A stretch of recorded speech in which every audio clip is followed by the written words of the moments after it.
ұбт-да келген есеп ішкі кедергісі 0,5 Ом болатын ток көзі екі резистормен тұйықталған. Яғни мынау бізде ток көзінің ішкі кедергісі 0,5 Ом. Ток көзі екі резистормен тұйықталып тұр. Суретке қарасақ, мынау R1 кедергі және R2 кедергі. R2 кедергі вольтметрге жалғанып тұр. Параллель. Вольтметрдің көрсету 4 вольт. Яғни U бізде 4 вольт көрсетіп тұр. R2 2 Ом. Осы тізбек арқылы өтетін токтың мәнін тауып алайық. Ом заңы бойынша тізбектің бір бөлігі үшін Ом заңы I тең U бөлінген R.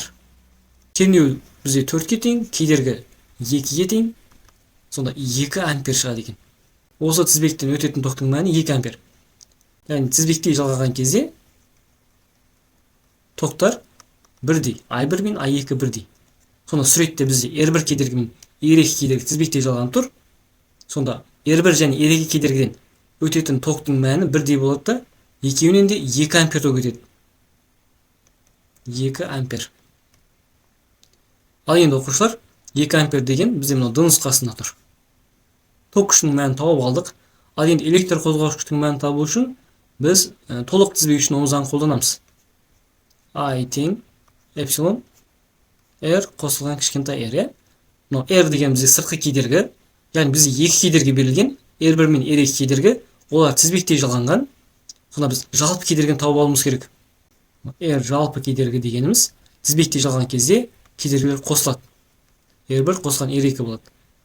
Сонда жалпы кедергіні табатын болсақ, R1 бізде 3 Ом, R2 2 Ом, 5 Ом болады екен. Ал енді мына формуладан біз электр қозғауыш күшті табайық. Эпсилонды. Эпсилон тең I көбейтілген R плюс R болады да, орнына сан мәндерін қойсақ, ток күші бізде 2 ампер шықты. Сыртқы кедергіміз, яғни жалпы кедергі бізде 5 Ом, қосылған 0,5.